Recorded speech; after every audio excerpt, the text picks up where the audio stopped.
Today, we're going to unpack a story that I think gets to the heart of a really universal human experience.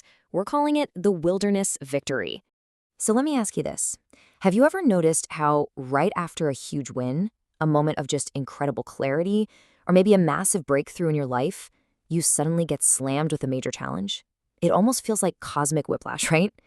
Well, that strange pattern, that rhythm of life, is exactly what we're going to explore. It is absolutely central to this entire story. To really get a handle on this, let's just picture two powerful ideas. On one hand, you've got the garden. You can think of it as a place of total comfort, safety, effortless abundance. It's a beautiful place to be for sure, but nothing is ever really tested there. And then there's the wilderness. It's the complete opposite, a place of scarcity, danger, and constant pressure. Yeah, it's uncomfortable, but the wilderness, that's where we're tested. That's where our character is truly forged. And that brings us right into our first part, a test of identity. We're about to see one of the most jarring transitions imaginable, a journey that goes straight from a moment of profound affirmation into a brutal trial in the middle of a desolate wasteland. Okay, the timing here is absolutely crucial. At his baptism, Jesus has this incredible spiritual high point. He actually hears the voice of the Father affirming, "You are my son." I mean, that's the ultimate validation. So what happens next? Immediately, he's led into the wilderness for 40 days of intense testing. And this isn't random. It directly mirrors Israel's 40 years of wandering, which shows us that even the highest, most certain moments can be followed by the deepest valleys of trial. So let's be really clear about what was at stake here. The test wasn't about proving a fact. The temptation wasn't some cosmic pop quiz to find out if Jesus was the Son of God. No, the real challenge was all about his character and his mission. It was a direct assault on the question, what kind of son would he be? What kind of leader? What kind of king? And this is the weaponized phrase used to launch the whole attack. If you are the Son of God. It's just a subtle, brilliant piece of manipulation, isn't it? It's not an outright denial. It's an invitation to doubt. It takes that incredible affirmation he just heard from the Father and tries to twist it into a performance demand, basically forcing Jesus to prove his identity, but on the enemy's terms, not his own. So now let's break down the anatomy of a shortcut. We're going to see how each of these three temptations offered this seductive, easy way out, a path to glory and purpose that looked really compelling, but was, ultimately a deeply flawed strategy that bypassed the entire point of his mission. Okay, the first temptation was all about provision. After 40 days without any food, your body is just screaming for relief. So the tempter offers a quick fix. Hey, use your power, turn the stone to bread. Now, this is in sharp contrast to Israel's history in their own wilderness. When they got hungry, what do? They complained, they panicked, they even started romanticizing their time as slaves in Egypt, all for a little food. Jesus, on the other hand, chose to endure the hunger and trust in a provision beyond himself. The second shortcut, well, it was a raw offer of power. Worship me, and I will give you all the kingdoms of the world. Just think about that for a second. It's an offer of total influence, of global glory. But it's a path that completely bypasses the cross, the sacrifice. It's authority without integrity. And again, unlike Israel, who so often turned to idols and foreign gods for a sense of security, Jesus chose to serve God alone, absolutely refusing to compromise his allegiance for a crown. And the last shortcut was all about demanding proof. The devil suggests this dramatic spectacle at the temple, jump off, force God's hand, and prove his protection.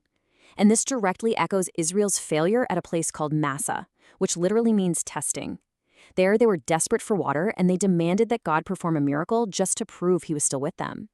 It was a test born completely out of distrust. Jesus, however, he just refused to play that game, choosing quiet trust over demanding some kind of theatrical sign. So, how in the world did he overcome these incredibly tailored, really potent temptations? Well, this brings us to our third part, the power of the word. Because his weapon of choice wasn't some flashy, inaccessible display of divine power. It was something that we can all access, foundational wisdom. Jesus' defense was this simple but incredibly powerful three-step process.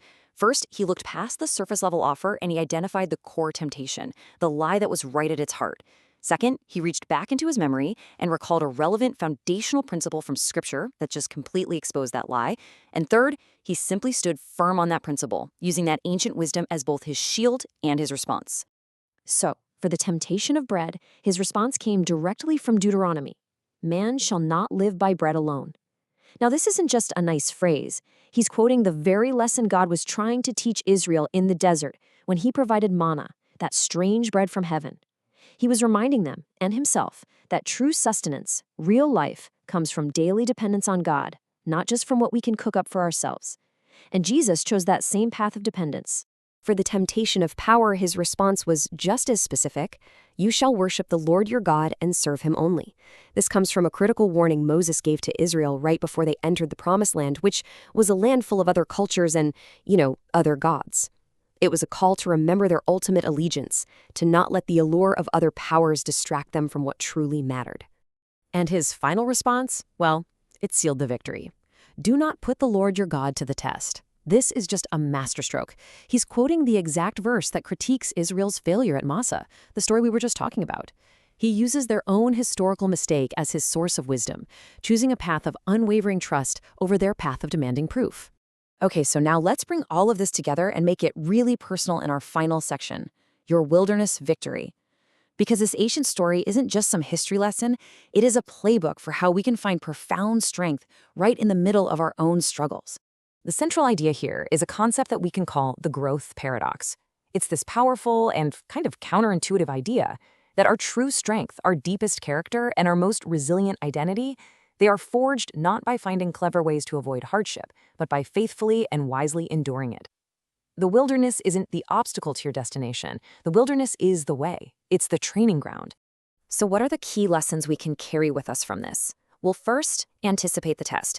These kinds of spiritual and emotional tests often follow our biggest wins, so just be prepared for the valley after the mountaintop. Second, recognize the strategy. Temptation rarely asks us to do something obviously evil. It just asks us to fulfill a totally legitimate desire for food, for influence, for security, but in a destructive way, through a shortcut. Third, arm yourself with wisdom. You have to know what is true, what your principles are, before the test arrives. That is your strongest defense. And finally, and this is so crucial, your victory is found by enduring the wilderness, not by escaping it. Strength is the outcome of the struggle. And that brings us to one last reflective question.